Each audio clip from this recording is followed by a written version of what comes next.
When you know something is going wrong, how we respond to that is quite interesting. Hope is powerful. You hope that things will change.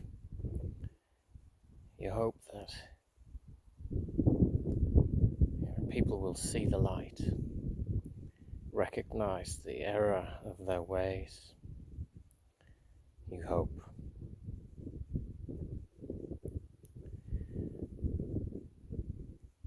And you hope that somebody else will cause them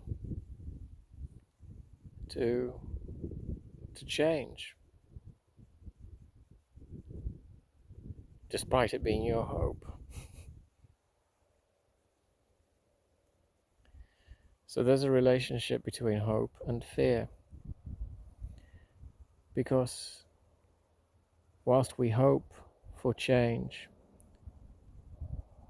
we fear that we are the ones that are going to be used as agents to bring about that change. We hope that someone else will pick up the gauntlet, baton, whatever it is you want to call it. We hope that somebody else will do the work that's required.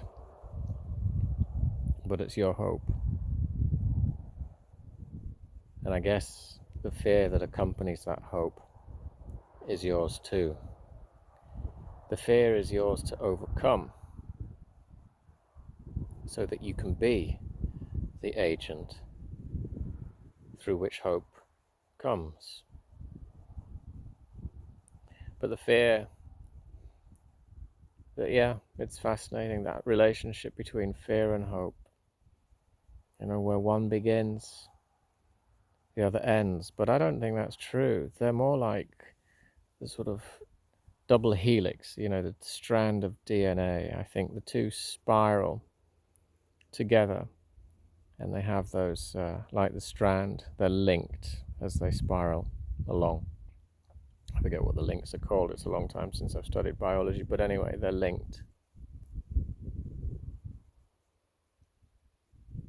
So we're given opportunities because it's a bit like a ladder, isn't it, that spirals up. And the rungs are the links. And every now and again you get to a situation or a point in time where there's an opportunity. The climate seems right to cross from being influenced by the fear to becoming the agent of hope. And I think that's what we've got to embrace. We have to be the ones that bring about change. So to put it in another context, we have, again, it's a sort of, we all do it. We all do this. We have the putting the world to rights conversations. We do it in the pub, don't we, after a few pints.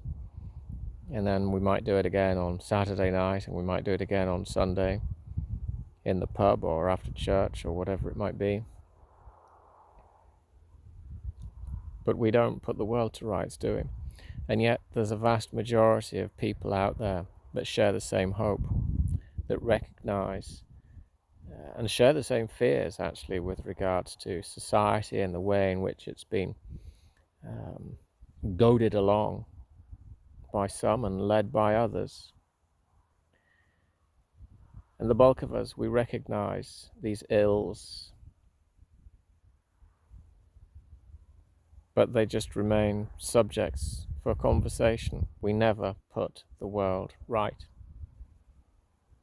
And I think that's tragic, because I think the vast majority of people disagree with a lot of lawlessness and unrighteousness that is being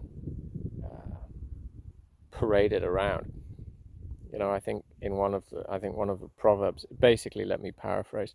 Basically, it says that, if you're not going to stand up for righteousness, then don't blame anybody else when you're living in a tyrannical society. And in the last few years, tyranny is a word which I think we've all heard bandied around a little bit too often. Well, that's what we'll get if we don't stand up for what's right. You see, what we're frightened of doing is offending one or two people because the bulk of us know what's right. But we've got this fear, this British disease, if you like. Oh, well, let's just bury our head in the sand and pretend it's not happening. Let's sort of make the best of it. We'll leave it to the next generation to sort out. Unfortunately, it's the next generation that have been corrupted apace too, with our parades and educational curriculum. So if we want to bring change, if we want to see our hope, if we want to see our world put right, we need to speak up en masse and say, and start saying no. There's nothing wrong with the word no. It's as useful as the word yes. We don't have to put up with things that we all know are wrong, that we all know are perversions, that we all know are corrupt, that we all know are tyrannical. We don't have to put up with this stuff. We can march, we can demonstrate. Dare I say, we could even demand a referendum. Why not? Why not? We could get to vote, couldn't we? With regards to all sorts of things that are hot potatoes in this day and age.